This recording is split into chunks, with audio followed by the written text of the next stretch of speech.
Assalamualaikum warahmatullahi wabarakatuh. Perkenalkan, nama saya Siti Roteni dari Program Studi Pendidikan Bahasa dan Sastra Indonesia Angkatan 2022 Universitas Sriwijaya. Di sini saya akan memaparkan pengetahuan serta pandangan saya terhadap bahasa Indonesia. Sebelumnya, apa sih bahasa? Untuk apa bahasa itu?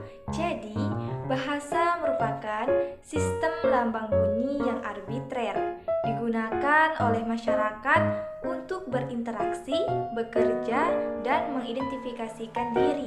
Dengan kata lain, bahasa mempermudah manusia dalam melakukan segala sesuatu hal dalam kehidupan sehari-hari. Nah, untuk bahasa Indonesia sendiri, kita sebagai bangsa Indonesia pasti sudah mengetahui bahwa bahasa Indonesia adalah bahasa resmi Negara Republik Indonesia dan bahasa persatuan bangsa Indonesia. Dari sudut pandang linguistik, bahasa Indonesia adalah sebuah variasi dari bahasa Melayu. Bahasa Indonesia merupakan bahasa yang hidup dan terus berkembang dengan penggunaan kosakata baru, baik melalui penciptaan maupun melalui penyerapan dari bahasa daerah dan bahasa asing. Nah, bahasa Indonesia sendiri mempunyai kedudukan yang sangat penting, seperti tercantum pada Ikrar ketiga Sumpah Pemuda yang berbunyi, "Kami putra dan putri Indonesia menjunjung bahasa persatuan bahasa Indonesia."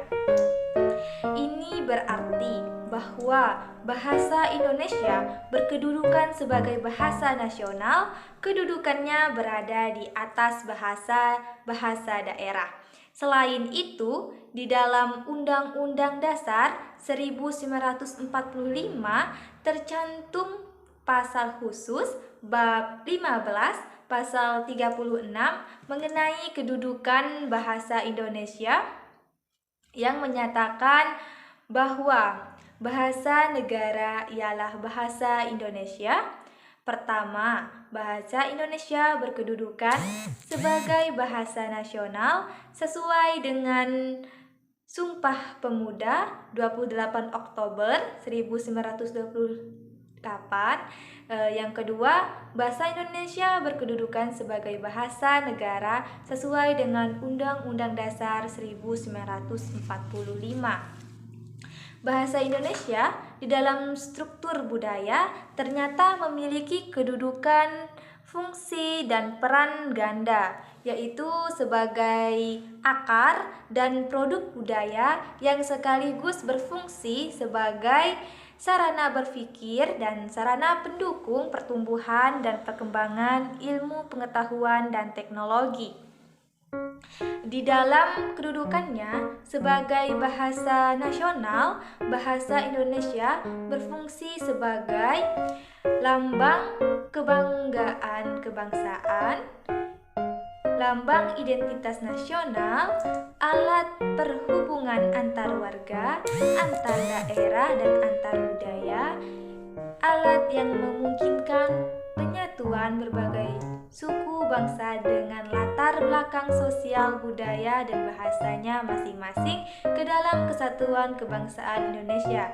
Sedangkan di dalam kedudukannya sebagai bahasa negara, bahasa Indonesia berfungsi sebagai bahasa resmi kenegaraan, bahasa pengantar di dalam dunia pendidikan, alat perhubungan pada tingkat nasional untuk kepentingan perencanaan dan pelaksanaan pembangunan, serta alat pengembangan kebudayaan, ilmu pengetahuan, dan teknologi. Selanjutnya yaitu pandangan saya terhadap bahasa Indonesia. Menurut saya, bahasa Indonesia di era modern ini cenderung kurang diminati oleh penuturnya, terutama pada kalangan muda. Dalam tataran informal, generasi muda di perkotaan lebih memilih menggunakan bahasa gaul, prokem, serta slang. Bahkan, fenomena ini sudah merambah di pedesaan. Namun, sebaliknya, mereka lebih sering menggunakan bahasa asing, terutama bahasa Inggris dalam konteks yang lebih formal. Jikapun mereka menggunakan bahasa Indonesia, persentasenya jauh lebih sedikit bila dibandingkan dengan penggunaan bahasa asing. Ditambah lagi dengan kemajuan di bidang ilmu pengetahuan dan teknologi atau IPTEK, generasi muda di Indonesia lebih sering menggunakan bahasa asing, terutama bahasa Inggris, daripada menggunakan bahasa Indonesia. Pada dasarnya, setiap bahasa bisa saling mempengaruhi, termasuk bahasa Indonesia dan bahasa Inggris yang saling mempengaruhi. Namun, bahasa Indonesia tidak akan berkembang dan lestari jika penggunanya tidak menghormati dan mencintainya.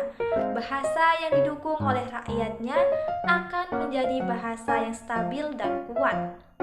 Begitu juga dengan rakyat yang setia dengan bahasanya, maka bahasa tersebut akan memperkuat jati diri bangsa dan dikenal oleh bangsa lain karena menjadi bagian dari bangsa Indonesia.